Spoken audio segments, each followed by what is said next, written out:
11 o'clock, so my instructions are that we get underway. Hello, everyone. My name is Adnan Nawaz, and I'm here to moderate this panel, which is going to launch the Internet Society's 2017 Global Internet Report, Paths to Our Digital Future, the executive summary of which you have on your seats. Of course, it coincides, the launch of this report, with the 25th anniversary of the Internet Society. My connection to the number 25 is that my journalism career began exactly in 1992. Now, back then, my living room was full of newspaper clippings because, of course, that was the way I was able to collate the information that I thought I would need whenever a big news story came along. I got onto the plane on Saturday, picked up a copy of the Times, and British Airways isn't connected for any of its passengers. Some airlines, luckily for their passengers, they can browse while they're flying to their destinations. So I did the old-fashioned thing. I took the newspaper clippings, and I've got 17 pages, I think.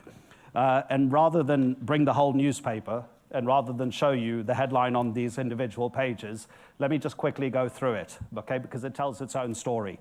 Page 17, schools block web criticism by parents.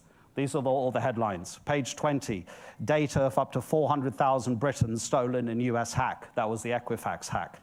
Also page 20, fear of fake news convinces readers to pay for real thing. Valentinos, I know you're here somewhere. Yep, okay, your AI app, very good. Page 21, Bitcoin, question mark. That'll do nicely, say high-end stores. Page 25, 20 years on, how Google has changed everything. Page 27, try before you buy with virtual shopping apps. Page 30, in praise of the students who don't need stuff. The dad was writing about his student going to university and how he, as the dad, would take his photographs, would take his hi-fi, his records, his books, and now it's all in one or two devices. Students don't need the stuff that we used to need when we went to university. Page 31, a cartoon of President Trump tweeting. Okay, classic. Pages 40 and 41, social media bullies are festering in their little bubble of bile and hate, a two-page article. Page 54, Angry Birds maker takes wing with €900 million price tag. You've got everything there. You've got education, you've got personal finance, you've got business, you've got schools, you've got diplomacy. Everything is affected by the internet. Okay, I'm speaking to the converted. You know it already. So this session, first of all, happy birthday to the Internet Society. Kathy, CEO and President, Board of Trustees, many of whom are here in the room today. Under your charge, the Internet Society has gone from strength to strength. So happy birthday to you.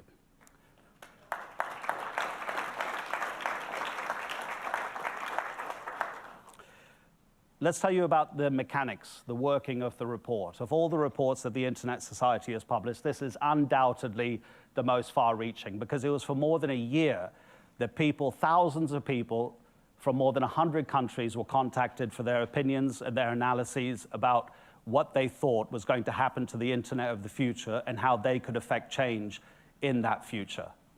And it was actually these respondents who came up with the 6 things that they thought would drive the most change. It wasn't the Internet Society that made the decision, it was the respondents to the report. So I believe we can show a graphic, here we go. These are the 6 drivers of change that are going to have the most impact on the internet of the future. And they speak for themselves, and I'm sure you'll agree. The internet in the physical world is IoT, of course, AI, cyber threats, the internet economy, network standards and interoperability, and the role of governments. So the important thing is that it was the respondents who came up with these areas. No one can predict the future, but identifying the challenges ahead is a major part of coming up with answers to the questions that are posed in the challenges of the future, and positive answers. And positive answers in how they impact people, because that's at the crux, as you know, of the Internet Society.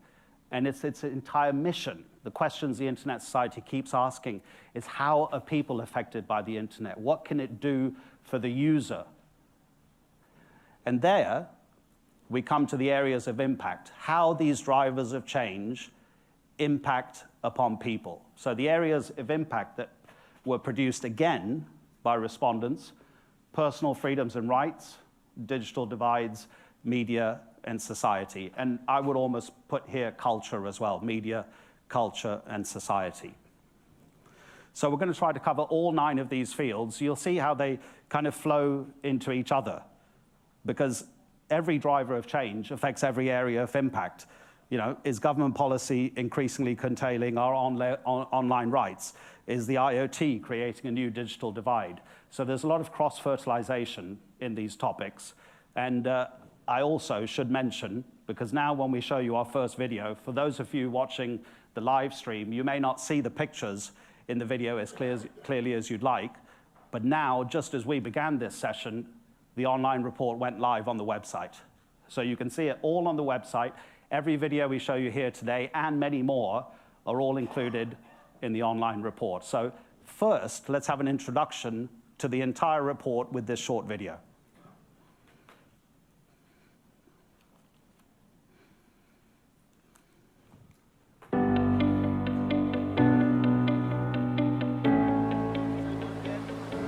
The internet is many things to many people. It allows us to go to places we've never been, to communicate with people we've never seen. The Internet Society's 2017 Global Internet Report is a project that began more than a year ago. 2,500 people from 160 countries have had their say. They cover a range of sectors: technology, academia, internet development, business, civil society, and public policy. This report is so important because the Internet Society is celebrating its 25th anniversary. And this is an opportunity to take our experience, to take our understanding of the Internet and think about it together with our community and think about what's coming ahead. What are the decisions that we need to make today to shape the kind of Internet that we want for the future? Advances in technology promise plenty, but just as important as the opportunities are the challenges in maintaining a healthy, growing, stable, global internet that benefits all of us. The internet exists and develops in the way that it does because people take care that the principles and the basic foundations of the internet are in place, that the technologies that people develop allow us to communicate across borders, allow people to express themselves freely. Technology needs to ensure that our data and our privacy is protected. So we can't take these things for granted. The world is moving quickly. The internet is more and more a part of our economies, of our political systems, of our societies.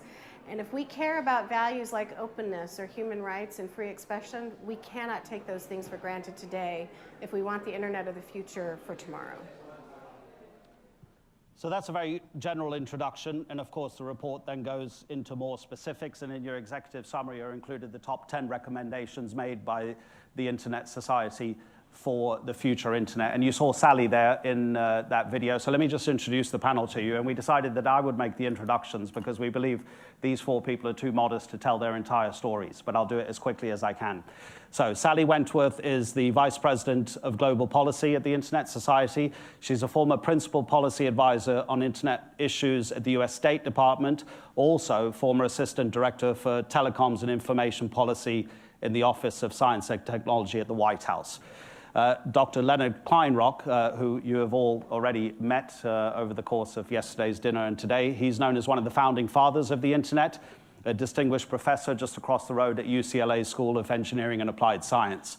And of course, Leonard pioneered the mathematical theory of packet networks, the technology that underpins the Internet. Among the multitude of awards that you received, Leonard, and I needed to do this introduction because I knew you wouldn't mention these: the Marconi Prize, the Erickson Prize, the Alexander Graham Bell Medal, and the National Medal of Science, which is the highest science honor awarded by a President of the United States. We have Alice Munyua, founder of the Kenya ICT Action Network. It's been instrumental in working with the Kenyan government to implement ICT policy in the East African country. I almost said West African there. She convened and chaired the Kenya and East Africa Intergovernmental Forums for 5 years, and also organized and chaired the Global UN Internet Governments Forum in Nairobi 6 years ago. And of course, she's a member of the Board of Trustees of the Internet Society. And Paula Côrte, you've already met, one of the 25 under 25s, a graduate of the Federal University of Pernambuco in Brazil, the law school there, and here representing the 25 under 25s.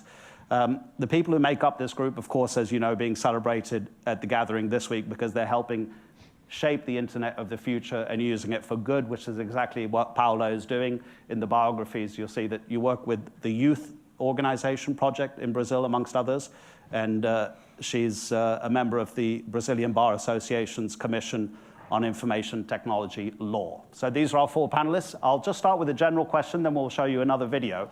Sally, first of all, you know the report more intimately and more in detail than anybody in this room. So tell us what surprised you most about the findings of the report. Thank you, Adnan, and first thank you to everyone for coming today. We are thrilled to be launching this report and to have worked with many of you in this room in coming up with the various drivers of change in the internet and the kinds of things that we need to do as a global internet community to create the kind of internet that we want. There's, I think, a tendency, maybe even particularly in the United States, possibly in Europe, to see all of the negative stories these days about the internet, whether it's fake news or privacy or security hacks, and all of those things certainly came up in large numbers in our research. But there was also an underlying conviction, I think, from the community that the values that brought forth the internet many, many years ago are still valid today and should still guide the development of the future internet going forward. So values of openness, this bottom-up nature of the internet, this notion that the user should be at the center of the technology really came through everything that we heard. And I think the other piece of that is a very deep concern among the community worldwide that may not be the case, that there are forces in the technology, in government action, even in industry that might change the nature of the internet and move it away from those values that are so important. So I think, in short, the values remain important, but a real worry that they may not sustain the future. Leonard, let's pick up on those concerns that Sally's mentioned there, because at the moment the internet is this global platform for general purpose. And I'm sure, well, I know because I've read the details of the report, about AI and IoT and the people's concerns about that. Is the internet ready for this next great leap forward that everybody says is coming with these 2 particular technologies? Whatever that great leap is, we're not sure, because the internet has always surprised us, both in the applications and the deployment of the technology. In terms of IoT, it's coming. It's going to be here. The internet will become an invisible infrastructure, happily, finally, so it's not in your face with these terrible interfaces with keyboards and apps that you have to customize. But the AI side is a rather interesting one, where deep learning is offering to take over functionality that we may not be ready to yield to. The kinds of systems that are being proposed now perform very well, but they don't tell us what they're doing. They don't provide any understanding of how they arrived at the way they operate. And if we give over functionality of great importance, be it personal or public, to systems that can't explain what they're doing, I worry. I worry a lot. Whether or not they're following the guidelines we set out for them, whether or not they're going to hit a threshold that they don't understand, where an optimized system collapses suddenly. I just worry about not knowing what these darn things are doing, even though they're doing it beautifully. So there's a certain fear there, not to address the issues that Sally mentioned, namely the attacks, the security, and all the rest, which is another concern. Absolutely, and we will talk about all of this in more detail. Just at the moment, we're just skirting over the general issues. So, Alice, even if we could, and hopefully we will, eventually include everybody, it's about half the world, isn't it, that isn't online at the moment. But even if we could solve the connectivity problem, what are your concerns about a deepening digital divide? Because digital divides exist even within communities that are online. Yes, and especially for developing countries that still have a long way to go, and the African continent in particular that has been left behind, where I believe that the next billion of users will be coming from. And the digital divide there is different. There are various layers for the African continent, for example, that have to do with the various dimensions of the digital divide that have to do with education, the lack of skills, the issue of income disparity, cultural issues, social cultural issues as well, that will continue to impact the way we use the internet and continue to impact the digital divide in itself. So even after with the post-access issues that are going to come up, we're still going to have to deal with the digital divide at the various levels and the various dimensions of it. Okay, Paula, part of your work in Brazil is working with teenagers. So tell us about their next 5 to 10 years. How will they be using the internet? Will it still allow them to shape the future, or do you see them more sort of consuming content in walled gardens? Well, just as Alice said, I think the digital divide is going to change from the word access to the word use. So there'll be a lack, there'll be a gap of ability for young people to really use the internet, because we have to create producers. They're mainly consumers.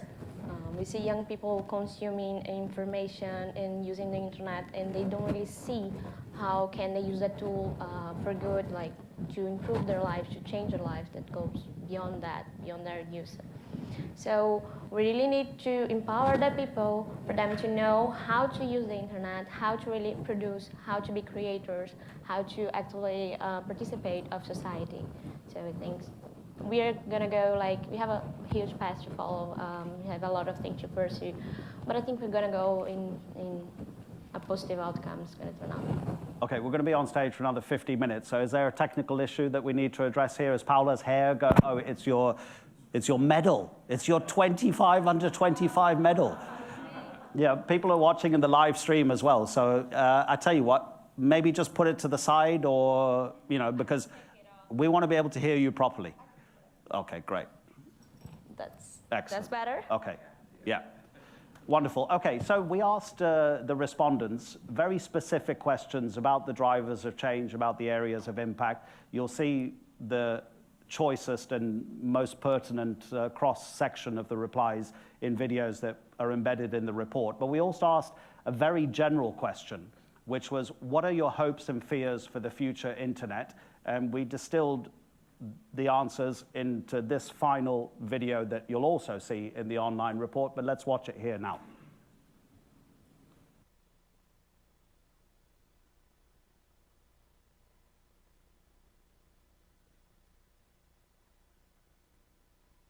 My biggest hope for the internet relates to social change.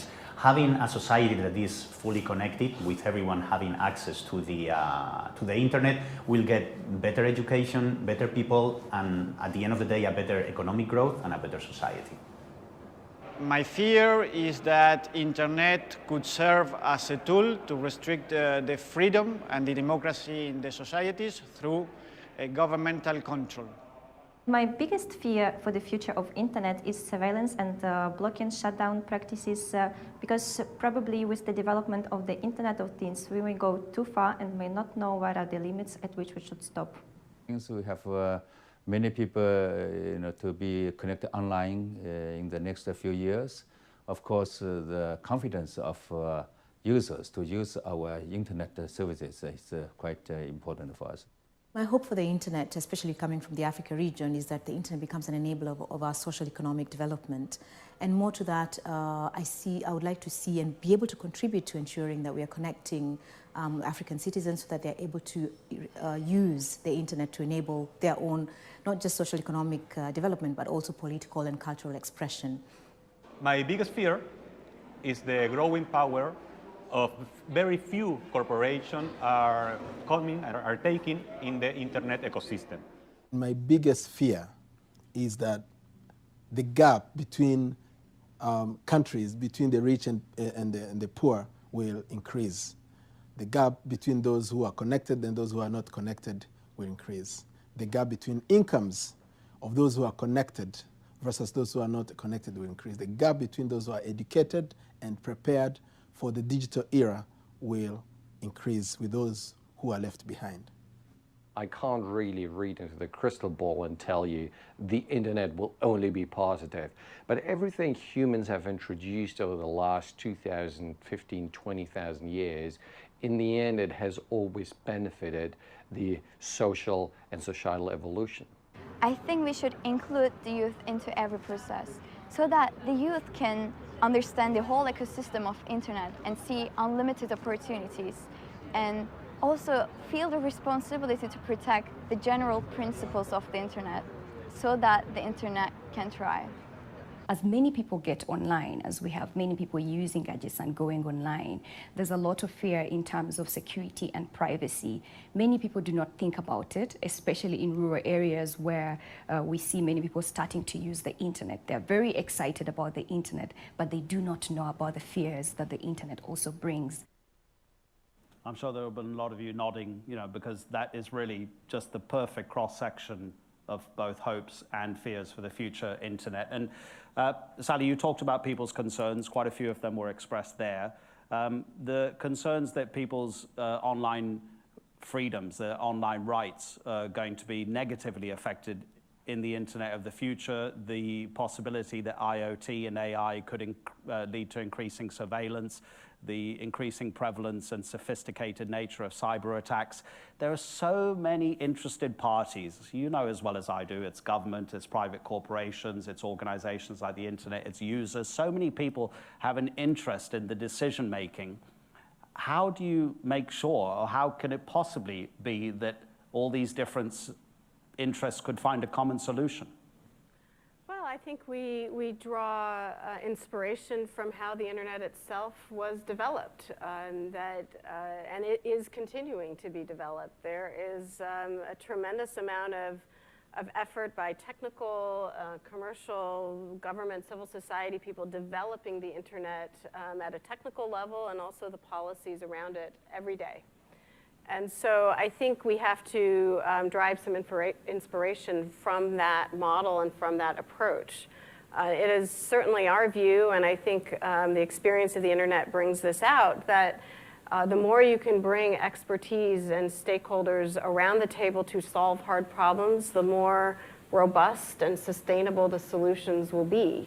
When we try to close the door and we try to make decisions in a closed group, we may come up with outcomes that benefit a few people but can't be technically implemented, or harm free speech, or have all of these other effects that might have been curtailed had more of these stakeholders been part of the process. And I think as the challenges become more and more profound, the need to do that will become ever stronger. It may be, and you may disagree, that the one party with the most power to affect how the internet is used, when it's used, is government. And Alice, you have experience of working with the Kenyan government. And coming from Africa, we were just talking yesterday about how Togo was the last country just very recently to experience an internet shutdown. Then there was Cameroon, and there are so many other examples around the world. And people are worried about internet shutdowns by their government. How can one influence a government to desist from actions that affect users' rights? Donald Trump, right? After the London attack, he was talking about how the internet is the main source of recruitment for terror groups. And then before the election, he said, I want to talk to Bill Gates about shutting down the internet. Now, that's just one example. Yeah, I've worked with the Kenyan government for nearly 8 years, and then with African government through the African Union Commission, and I can tell you that not all governments think like that. There are some that are extremely progressive, for example, the Kenyan one. And I must state this from the beginning, that, for example, for the Africa region, the government plays a critical role in enabling robust and use and access to the internet. A good example is the Kenyan example. We don't have such a strong private sector, and so the Kenyan government goes ahead and invests in infrastructure. And not just the Kenyan government, but several others, the South African government and others, so they play a really critical role. So for the Africa region, you really cannot do without government, no matter what we pretend to be. So they're a very important stakeholder. And at the same time, what I think we need to do is to ensure that when we are dealing with governments, they have the capacity or the understanding of the role that the internet plays, socially, economically, political expression, and in enabling the Sustainable Development Goals to be implemented. And so coming from that perspective, then governments would probably understand that the role of the internet is extremely critical in enabling a digital economy, and so would be more hesitant in taking an approach of shutting down the internet at whatever level. And several of them actually are very insistent on ensuring that they're providing an enabling environment to ensure that they're moving towards a digital economy and ensuring that the digital divide is actually taken care of. So again, I mean, not all governments look at it from that perspective. And in fact, when we were talking yesterday in preparation for this session, you said to me when security services say, talk to governments and they say, don't shut the internet down because we're using it. It's important for us, right? Yeah, exactly. And also some governments actually take into consideration the importance of involving other stakeholders. They do understand that governments cannot go alone when it comes to ICTs for development, and so work with other stakeholders, the private sector, the civil society, including youth, to ensure that they're providing that enabling environment and providing that foundation for all the various stakeholders and sectors to work together to ensure that the internet remains open. Now, you can look at Togo and Cameroon as the examples where internet shutdown took place, but that's mostly politically motivated, and you have to understand that most governments will always act from a political perspective. They have the public, so their motivation is political. So if we are able to speak to them from that perspective, in that, okay, you have to enable, these are your constituencies, so for you to enable that political expression, you're actually shutting down people who support your government, your current government, and also who support the use of ICTs to enable the development blueprint to be implemented. So, and yeah, again, back to law enforcement agencies, sometimes they're the ones that actually contribute to not really forcing, but encouraging governments to shut down. There's always the cybersecurity, issue that is brought up. What we found with many governments from developing countries or underserved regions is once they understand the role of the internet, even in cybersecurity issues, they're more hesitant. And in fact, some of them go out of their way. For example, the Kenyan government in adapting the multi-stakeholder model to ensure that they're working with all the other stakeholders to ensure that there's an enabling environment for the internet. Leonard, does this tie in at all with the architectural issues that we were talking about yesterday in terms of how governments treat or react to the internet? Yes, I think some of the concern is that as these countries do close down, put boundaries around their governmental internets, we get a balkanization of the internet. And we'll see little bits and pieces separated out from the larger, if you will, open, free internet. And as they pull out, we all lose. They no longer have access. We don't have access to their contributions. And if we go to a balkanized mode, which is where networks almost went before the internet came in, we had these private networks, we had these proprietary networks with no intercommunication. Happily, that didn't happen. The internet bubbled up from beneath, organically grew, and the voice of the people, if you will, and of the community enabled this common, open, shared internet. As we see balkanization come, I fear and worry that will have a disastrous effect on the impact and the value of what we now call the internet. Now, there are ways to try to protect against that. That's perhaps another discussion. No, that's absolutely for now, because I was going to ask that Sally, but you've started it, so carry on. Well, are we in a fight? Yeah.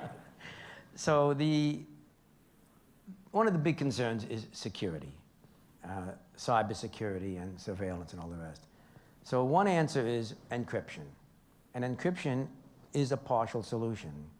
But in terms of changing the architecture of the internet to enable more protection against the dark side of the internet, which has now bubbled up right in our face, offers some technical and architectural solutions. I think there are some major architectural changes which need to take place in the internet, and I'd like to see more effort put forward to new innovative architectural changes. For example, as we discussed yesterday, there's this notion, this far out notion of what's called homomorphic encryption, if you'd pardon the expression.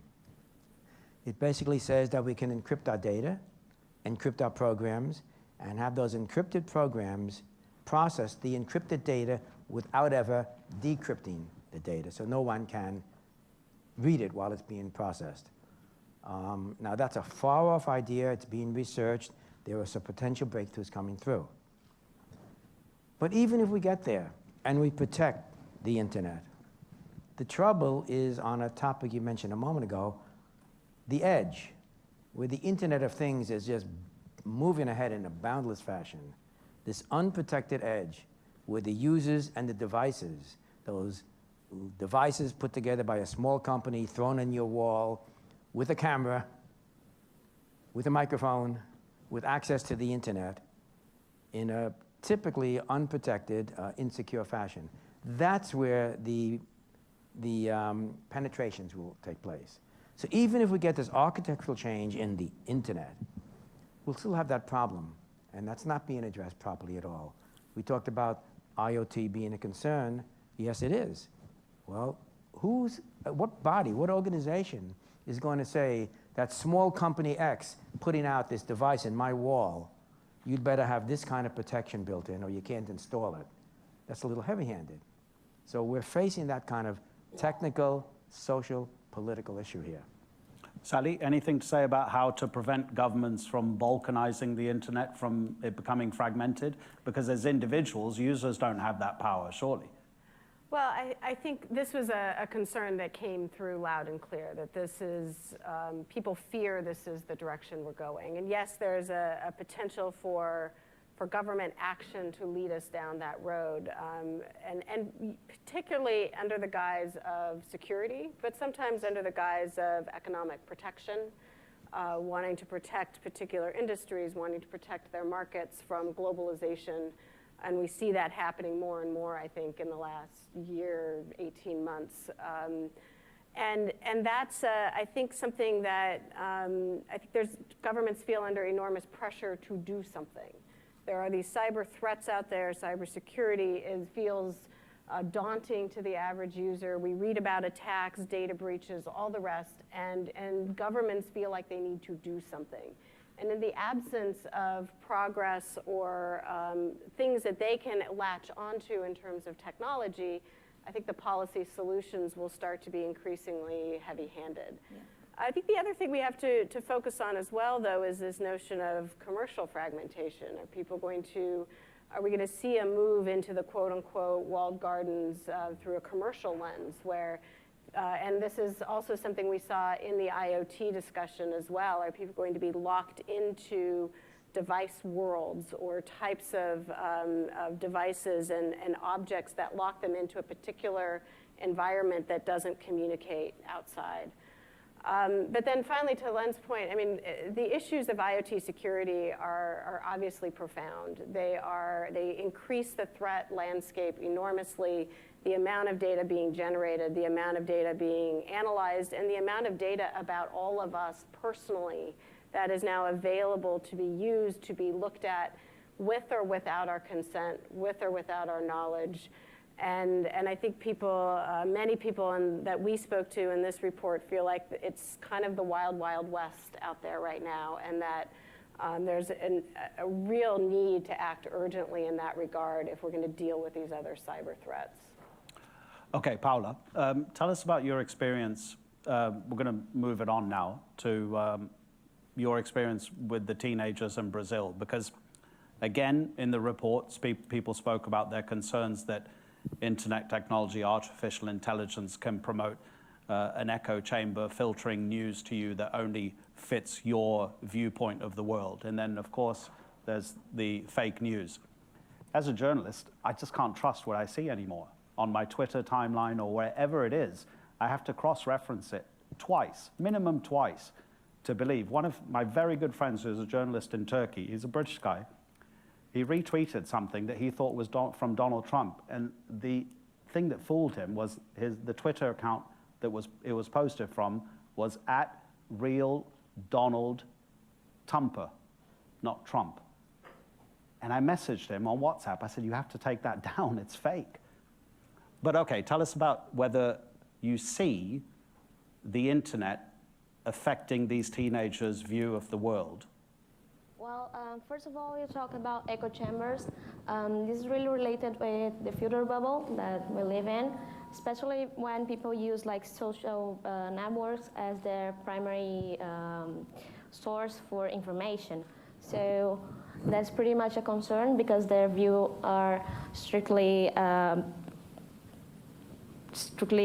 closed. I mean, they just view the things, they're thrown information and they absorb it and they don't really think like critical. They don't have this criticism with the things they read. So about fake news, I was talking to Valentinos as well. Yes. He is a great example of using technology to fight against fake news, because he's using AI to identify fake news as fact-checking. But when I was talking to him, we came to the same conclusion that I said, that people have to be more critical with what they read, with what they share, because they don't check sources, they just keep sharing, and internet has the power to make it faster and easier to share things that are not right. I mean, like fake news, they are not real. So I think it's basically that. We have to fight it, and we have the technology to fight it. The same technology that enables this harm can be the tool to fight against it. And what work are you doing that other people can use as an example in terms of stopping the spread of hate or of opinions that downgrade other people? And you know, I'm kind of asking you this because in Brazil, it seems to be a very divided society at the moment because of the political situation. I mean, people are rioting in the streets, and that affects everybody. And I'm just wondering if there's something that you're doing that other people can use as an example to stop or curtail the spread of hate. Well, we have a pretty special situation in Brazil right now because of the political scenario. And people use social network to spread hate. And when they are behind a keyboard, they're more likely to say things that they wouldn't if they were face to face. But as you asked for an example of things that I'm doing, the project that I'm doing, led by the commission that you mentioned, we go to public schools and try to deliver information for the youth, for them to know how they can use the internet for good, how the things that they post online, the content that they share can affect other people. So basically, I think how can we address that is by education, by people learning how to put human rights that are offline as online as well. So I think it's this way. Okay. By the way, you'll get a chance to put your questions to the panel at the end, so prepare yourselves for that. Leonard, you already talked about a little bit about artificial intelligence, and I asked permission to ask this question. Okay, and you agreed, and our Internet Society said I can ask this question. At the start of this month, Vladimir Putin was speaking to some Russian students, and he said, let me get the quote right, "Artificial intelligence is the future, not only for Russia, but for all humankind. It comes with colossal opportunities, but also threats that are difficult to predict. Whoever becomes the leader in this sphere will become the ruler of the world." That's all he said. And everybody who saw that quote was wondering, what are you talking about? Leonard, can you read between the lines of that? My name is not Trump. I don't know Putin. But you can suggest that it's a threat, as politicians of his nature make all the time, and try to allow it to bubble out there and let other people interpret it and enlarge it. The question of whether or not it can be weaponized is interesting, because if you go back to where the trouble began in the late 80s, early 90s, when the dark side of the internet began to emerge, just as we saw the popularization. What is it that gives the power to the internet? And this will answer the question with Putin in just a moment. It's the ability to allow anybody with any device to connect at any time to millions of people, billions of people, at no cost in energy, effort, or money, instantly and anonymously. That's a perfect formula for the dark side of the internet as it bubbled up. And there somehow it characterizes the battling forces we have, the openness, the freedom, the dark side, and the dangers. And if you crunch this, you may crunch this, but do you want to? You know, so how do you balance that? We see that in all of these discussions. That tension of openness on the one hand, and the flexibility and the rigidity you impose if you try to turn it down. Now, in those days of the early dark side of the internet, it was a nuisance. You know, the internet, I used to say, it's in its teenage years, it's behaving badly, unpredictably, and it's disobedient. But it's changed now. Now we have nation states, we have organized crime, we have political ambitions making very serious threats, the kind you heard Putin say just the other day. Much more serious. The actions we take can very much affect how that discussion takes place. But when Putin says AI will control things, he's basically repeating the kind of thing I mentioned before. We can launch these things with enormous power and step back. And I didn't do it, it did, it being the AI, the intelligence that's out there. So yes, there's great danger there, and it harkens back to what I said. If we don't have some understanding as to what we're unleashing, and in general we don't, there'll be consequences. And I don't have a solution.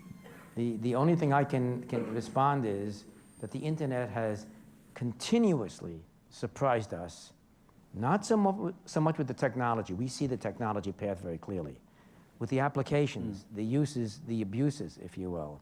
We've been surprised every time, from the beginning of email to cyber attacks, to the Facebook, to the Instagrams, to email, to YouTube, and all of that. Nobody saw that coming. Well, what's coming next? It's that 25 under 25 group that's going to predict it. Great opportunities, great responsibility, an open field.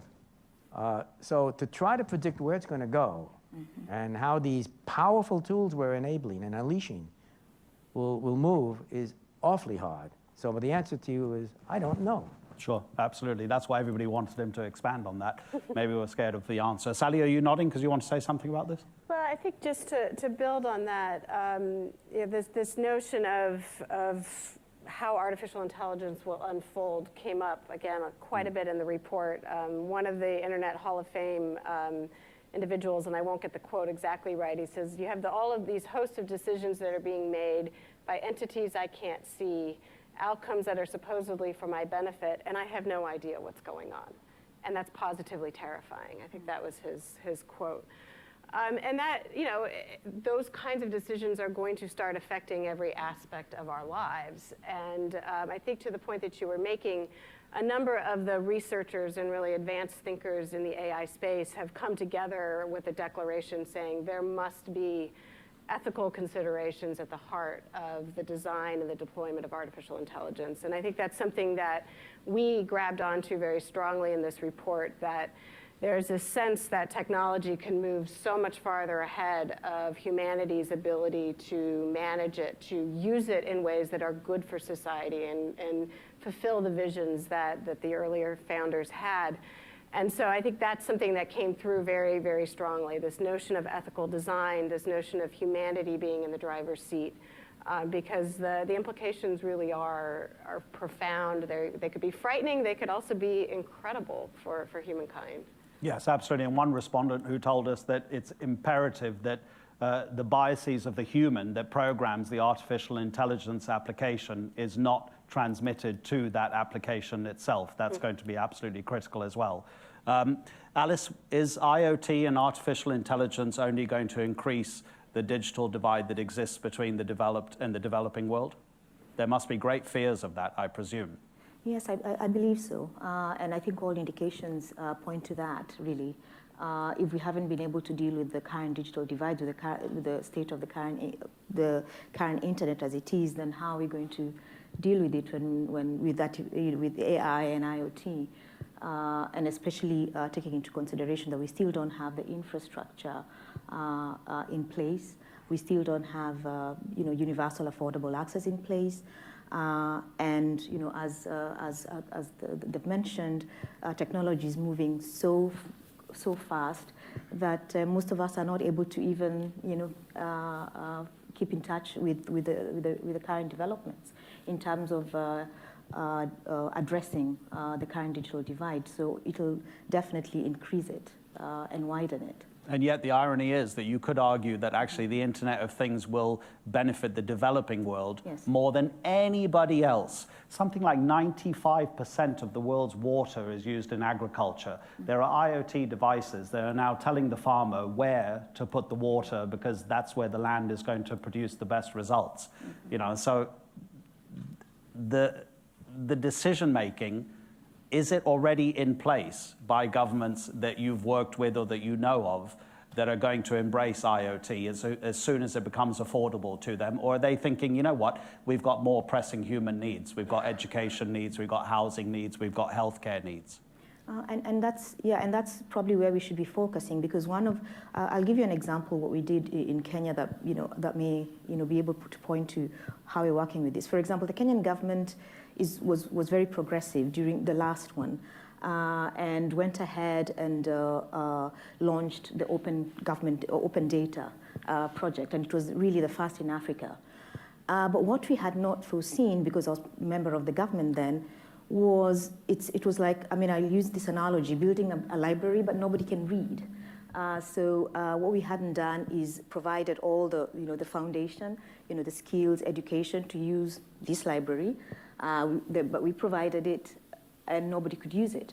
And so we have to take 10 steps back and start addressing the current challenges, which are usually really to do with the various dimensions that contribute to the digital divide, which are the lack of skills, the lack of level of education to enable people to use those facilities effectively and meaningfully that will impact on their lives. So that you can see how then that works. We have to deal with the issues that are important: education, providing education, the necessary skills, enabling environment, before we can then ensure that we have more people able to access, and that IoT and AI are providing a positive impact. Okay, a few more minutes with the panelists and then you get your opportunity. Gonzalo, are you here? Yeah, okay. Do you recognize this quote? I'm going to quote Gonzalo to you, word for word from your interview that you did for us. Leonard, this is for you. Okay, this is what Gonzalo told us. The biggest technical issue that relates to standards at this point is that it's a winner-take-all market. I think the standardization process that we have right now, they scale up to a multi-stakeholder setting, but the internet at the same time removes frictions for markets. And then the winner of the market can have a monopoly or basically capture a very big amount of the market. We have to make sure that a winner-takes-all market doesn't become a real problem on the internet. Is there any way to avoid such a winner-take-all scenario? That's a tough one. Thank you, Gonzalo. We've seen plenty of winner-take-all models already in our environment, in the large companies coming in. And that's an impact whereby the immediate communication, the immediate brand recognition, or familiarity with an app catches on and penetrates through the society. This actually touches upon net neutrality, even though you didn't ask that question. Yeah, that's in my general points, yeah. Well, if we allow organizations to exert their power and crush competition through their power, through their winner position at the moment, that will just perpetuate the fear that you expressed.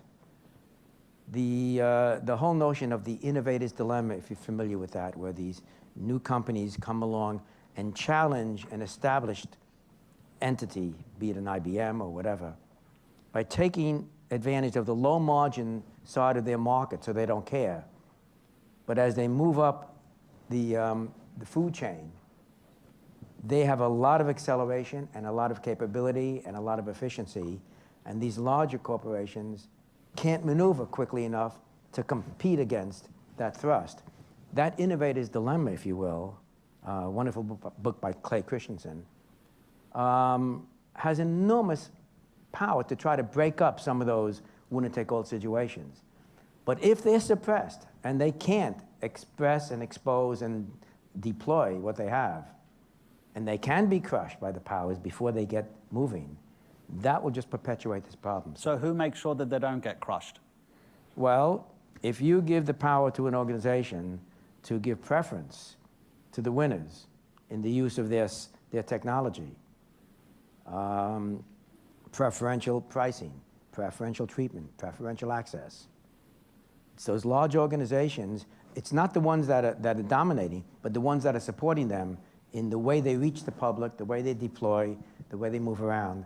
That's where you have the leverage. But it's a political issue, it's a social issue, and it's a technical issue. Not an easy problem, but I do fear that trend, we've seen it, that trend is here. I mean, what's the diversity in the major applications we see? It's very small, and we don't see them bubbling up. Okay, actually, you've reminded me that you mentioned something that you wanted to have discussed, so let's throw it open to the other three and then you come in on it. You said that you believe that there's too much responsibility in terms of privacy issues and security issues, too much responsibility placed on the internet user. Mm-hmm. And I'm sure we all agree about that because, of course, you said, you get a 25-page document and, everybody goes down to the bottom and they just tick the box. So what can be done about that? Anybody want to pick up on that? Paula, Alice, or Sally? It's open to any of you, and then we'll have Leonard come in to answer his own question. Well, I think it's a burden to the user. You're putting too much responsibility on them. And I think the responsibility should be shared by internet platforms, for an example. We have terms of use that are huge that people are not able to comprehend and to even read it. So I think that responsibility should be shared, and that issue should be addressed throughout teaching users how can they protect themselves while they're online. When I had the opportunity to go to public schools again with my project, we always tackle those issues about privacy, about security, about how can they access some content and see if it's trustworthy or not. So I think we should empower the user more than put responsibility on them. So every stakeholder should work on that, to address this problem. I think it's not about the user itself. Leonard, if we as users of a certain company's device can't persuade that company to put back the little hole in which we put our earphones, because that company doesn't want us to use that little socket anymore, how can we make companies take more responsibility for issues that they say, look, you're the user, you've got to take your own responsibility? Well, that touches on one of the points I think you were addressing, is how much responsibility should we put on the users? How sophisticated should a user have to be to understand and carefully use the technology that's being presented? I think putting the burden on the user to become a sophisticated security expert, a adept at maneuvering privacy and rights issues is the wrong way to do it. It should be far simpler. And I think one of the things we could do is to allow the user to express what privacy policy, security policy they'd like applied to them. This is what I'm willing to accept or not. Here it is. And then the industry with those 25 pages, ridiculous, they should be able to present what is their policy on privacy and security in an easily understandable representation. Text is the wrong way to do it. 25 pages, forget about it.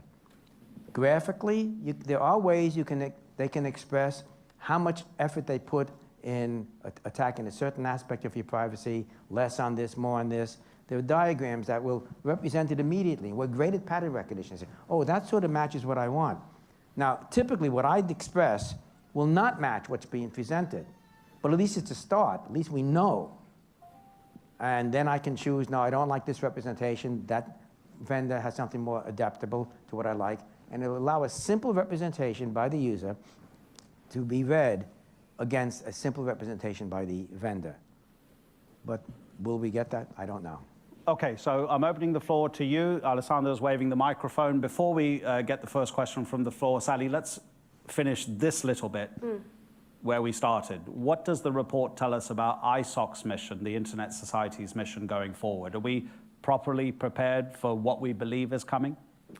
Well, I think just going back to the first comment I made, I think what we learned from this report is that the values that the Internet was founded on, and therefore the values of the Internet Society, remain valid going into the future.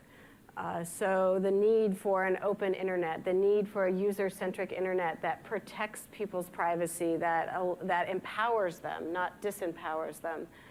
The need to promote an environment where innovation can continue to unfold. These are all things that remain valid. They are not Western, they are not tied to one country, one geography. They are values that are universal that can propel us into the future. But I think what we learned as well is that those values are under threat and they are being challenged. And so for the Internet Society, I think what the report tells us is there are new challenges on the horizon that we need to be prepared for, that we as a community need to take seriously, that we need to look forward and not look into the past, and really take heart in those values, but push them very hard out into the world. Okay, thank you. So now it's your turn. So please raise your hand. Alessandro's there with the microphone. Okay. Oh, Walid, I was hoping you'd ask a question. And if you weren't going to ask when I was going to make you ask one. Thank you. Just say who you are and then ask your question, please. Okay, I'm Valentinos Zegas, founder of Fight House. I'm one of the Gordis. And I want to ask the panel, what do you think is the best solution that we can apply right now, today, to cure the whole misinformation problem on the internet? Do we need to provide the everyday normal citizens, people with the right tools? Should we start from the bottom to top, the other way, or at the same thing together? That is such a difficult question to answer. My God, Yeah. I'm glad I'm not part of the panel. Is there anybody? Leonard? I'm going to answer something which you'll enjoy, especially. I think we have to support and expand the talent of investigative reporting, journalism, which is being crushed right now. To delve into a situation that's threatening and expose the truth without fear of retribution. And our reporting profession has been doing that in the past, and it's disappearing. It's not being funded, it's being compromised. People are moving into more comfortable positions. And I appeal to your profession to somehow get money from the public to support you. Okay, well, I can tell you that the problem is that we, all of us, who are skeptical of the news that we hear and read and listen to, are fighting against nation states. Nation states have now taken it upon themselves to bombard us with misinformation so that our natural reaction is to just not know what's real or not. So it's a huge problem. I can't answer your question because it's so utterly difficult to answer it. I agree that that's one part of the way we can tackle the problem, but technology, like yours, is going to become essential in fighting that, I think, because our brains can't immediately, because we don't know the eternal truths of real life and the situation on the other side of the world. So it'll have to be technology that cross-references for us, because we can't spend 24 hours a day verifying everything we read, listen to, and see on the TV. Anybody else? Leonard. Well, you know, Wikipedia is an interesting example where the public somehow collects information, criticizes each other, and more or less gets the truth. So where are we applying the group capability, the crowd intelligence, to try to attack something? Of course, if we get into the modes where it's the bubble effect, that's not what you want. But how do we break the bubble and still get the collective wisdom, if you will, to speak forward? That's one way to do it, but it's not sure that's going to work. It did pretty much work in Wikipedia. I was lying in bed with my wife a few years ago, looking at my Wikipedia page. Okay. It's a decent story. Okay. And I said to her, hey, look, I'm having an affair with one of my co-presenters. She said, oh, really, are you? Anybody can edit a Wikipedia page. Waleed? First of all, let me say it's music to my ears to hear that investigative journalism needs to be boosted, because I have the two legs. One leg is in media and the other in technology, so I feel strongly about this. But I'd like to point out that there's a technology that I'd like us to discuss more, and it's called blockchain technology. You've realized how it's grown recently, and one area that I like about it is immutability, the lack of, let's say, the inability to defraud data when it's stored there.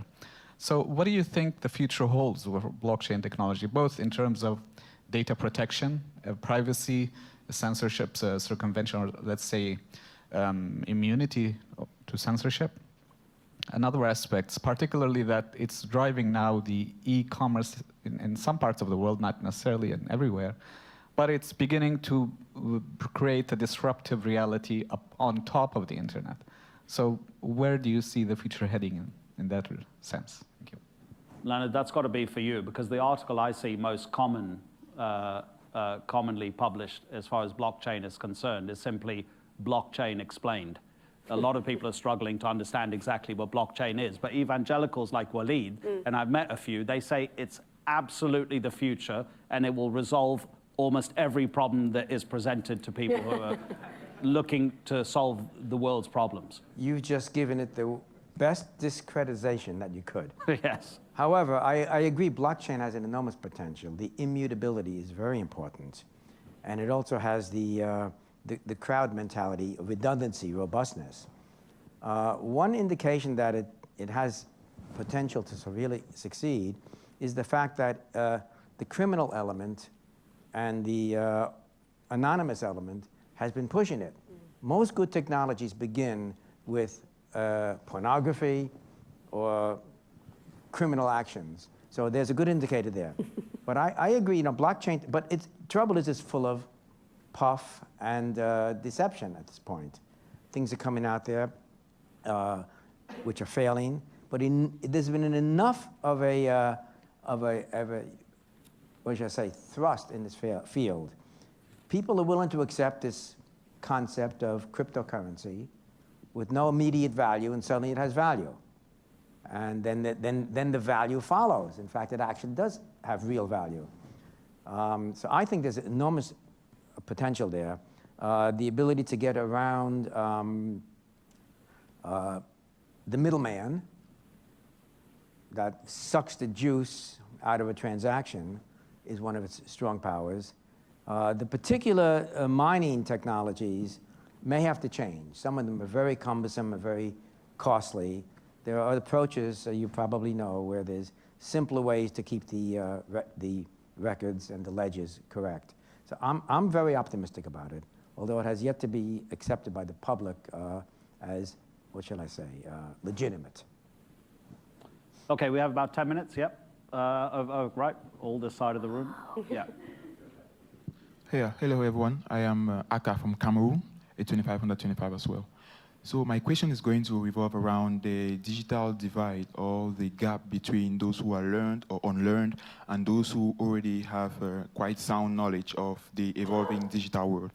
So in some parts of Africa, I watched a video about saw a class in Kenya, I'm sure, about how they were trying to teach little kids on the invention of the computer, and they actually brought a computer at the front desk. So while going through all the students, each of them had to understand the different parts of the computer on the table.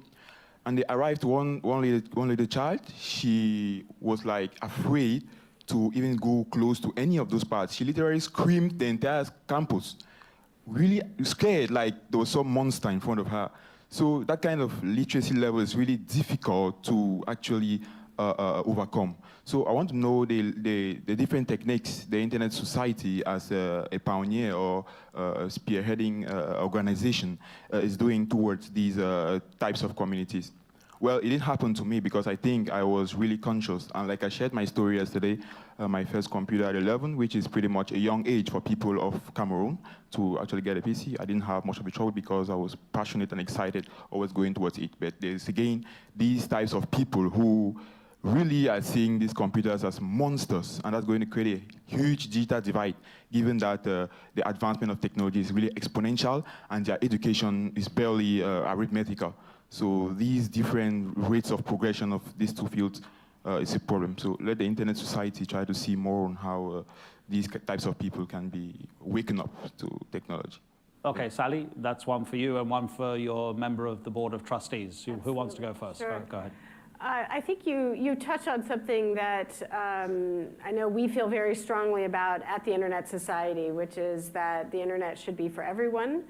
And that the need to overcome the digital divide itself is paramount. It must be the priority. What we found in this report is this sense, and I think it's reflected in your comments, that the digital divide itself is evolving, which should be a surprise. As the technology becomes more widely available, we still have gaps in access between those who have access and those who do not. But then there's these other kinds of divides that are starting to emerge between individuals who may have access, but as you said, don't have the skills to leverage that access. People who have access but don't have the economic opportunities in their societies to do anything with that access. And then the other piece that we started to see was this notion of a security divide emerging, of people who have either the resources or the skills to protect themselves online versus those who do not. And those divides can be within countries, developed or developing, and all of these are going to be more profound and I think tied to broader economic development challenges going forward, because you won't be able to just say the internet is over here and then there's the rest of the economy. It all links together. You asked the question about what is the Internet Society doing about this, and I would say, first of all, it is part and core to our mission at the Internet Society to connect the unconnected, to be part of the solution. And we do that in any number of ways, whether it is through promoting connectivity itself, to the policies that need to be in place to allow connectivity to happen, to make it affordable, and then also on the skills that are needed to do the things that you yourself have done. Can we spread that more broadly across the world? The answer is the Internet Society itself can't do it on our own, but people like you, I was really impressed this morning to hear how many of the 25 under 25 projects are about addressing the gaps in education or in skills or in language or in content, because those are the things that are closest to home for you. And the thing at the Internet Society I think that we can do is to support what you're doing, because you know what that is on the ground that's needed. So Alice, I guess I can turn to you if you want to add anything, but that's at least a partial answer to your question. Yeah, I think, Sally, you've covered everything. I think the only thing I would add and emphasize is the Internet Society does acknowledge that it can, we cannot do everything ourselves, and partners with the various stakeholders at the various levels to address those gaps. Yeah, and actually what we can add is for people watching the live stream is that you can be an everyday internet hero as well. This is the campaign, #ShapeTomorrow. You can be a part of the internet's future and you can play a role. Many of you here today, in fact, probably all of you, are playing an important role for the future internet. And if you want to go to www.internetsociety.org/ShapeTomorrow, if you're watching the live stream, you can get involved as well, and you can be part of helping people to become more educated in terms of how to use the internet for good. Okay, shall we have one more question? Sorry, two more questions. Okay, okay. Right. Okay, Linda Patino. Yeah, okay. I'm Linda Patino, one of the 25 under 25. Hello again. My question is about This morning I was telling the people who interviewed us that one of my biggest fears is about artificial intelligence. And this is the topic because artificial intelligence is one of the most powerful technologies to solve biggest problems in humanity, but it develops so quickly that it can destroy a lot of things. I'm worried about the people because, I don't know, I guess 3 weeks ago, the presidents of the World Bank just said that artificial intelligence will replace approximately 60% of the jobs in developing countries. This is a lot of people, and a lot of people who's not ready to train themselves in new abilities to manage technology. This is people who is working the whole life in the same factory, and then suddenly it's being replaced.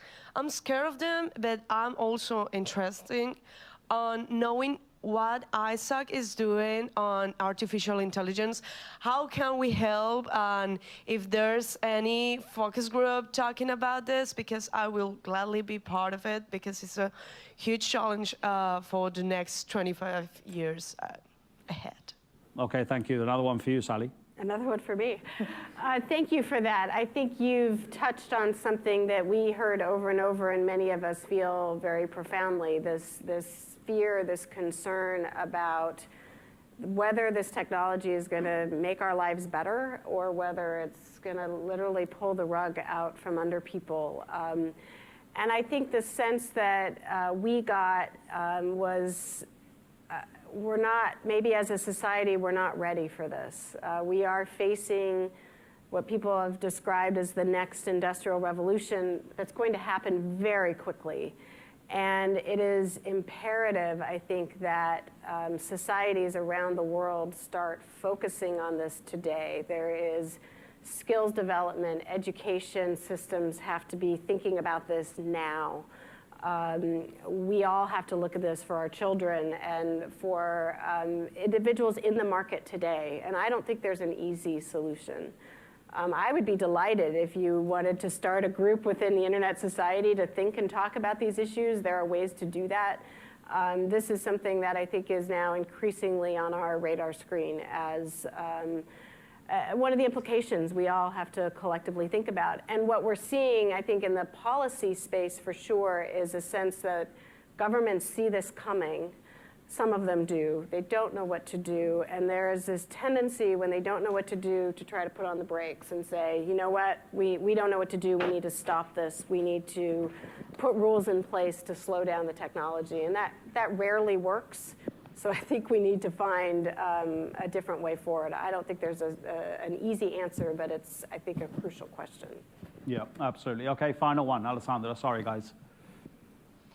Okay, so one of the topics that I'm deeply involved in is what's called brain-friendly learning and neuroplasticity. And one of the topics that I did not hear come up, and maybe I missed it, was what's happening to us as we're trying to read something or learn something or watch something, and we're constantly being bombarded with ads and things that want to pull us away from what we're trying to focus on. So I found back in the old day, companies spent a lot of money on what they called the user experience and the interface to make it as comfortable and as enjoyable as possible to be on the internet and find things and use things. And it's almost like the opposite now. There's so many distractions. It's really annoying, and you just want to read something and learn something, yet you're being pulled away. So it's actually affecting our brains. Right? So one of the taglines is shape tomorrow. Well, this is part of shaping tomorrow. We're shaping ourselves physically and the way we learn. And the young people that grow up, start reading at 8 years old, and this is always happening to them. What are we physically doing to ourselves that's preventing us from learning the way we can? So I know it's a big question at the end of the day. That is a big question. I'd love to hear, any input. Sounds as if it requires scientific research, actually, and that wasn't one of the, in any way, any of the topics that the report covered. I don't know. You want to say something about that? I think you raise a point that I would expect people would nod up and down and say yes. You know, when you're bombarded with email at the time you're trying to read an article and you're an instant chat, it's hard to focus. And I know even the work that I do, I actually put I'm focusing in my, my status so people will leave me alone sometimes. But it's getting harder and harder. I think the thing that did come through that I heard a number of times in the interviews was in the discussion about how does this impact society? How does this impact the ability of people to sit down and have a conversation? Can I just have a conversation with you? Or am I competing with you for your attention? And as you say, it's got to affect the physical part of us as much as our social interactions. And so all of those things go certainly hand in hand. Was it brought up directly? I can't say that it was, but I think that the implications of what you're talking about came through in many of the discussions we had. Okay, so ladies and gentlemen, you know here at the Luskin Conference Center, you all have your own timetables of all the events that are happening. It's action-packed every day. But for people who are watching online, the inter-community conversations are going to continue over the next 24 hours, and they'll eventually conclude back here in LA. But the next streaming service is GMT UTC, midnight 30. In other words, about 5 hours from now, which will be the Internet Hall of Fame induction ceremony. And this is fantastic, okay? I didn't source this, and I used Evelyn Namara as my source, okay? So this is on you, Evelyn. The inter-community regional nodes that are going to be having some sort of event to discuss the issues of the Global Internet Report are 70. I could only find about 12. You said 70, so I'll believe you, but, okay, listen. The inter-community conversations begin in Tokyo at 0200 GMT, then Brisbane, Singapore, Delhi, Flic-en-Flac in Mauritius, Johannesburg, Cairo, Beirut, Istanbul, Geneva, Lisbon, Dakar, Senegal, rather than Dhaka, Bangladesh, Montevideo, Guadalajara, New York, and then back here in Los Angeles at 1700 UTC, but in Panama, in Pakistan, in other parts of the world, in Yemen as well, they're going to be holding some kind of event that is going to look at the results and discuss the Global Internet Report. But from us, thank you very much, Sally, Leonard, Alice, and Paula, and thank you to you, and thanks for watching.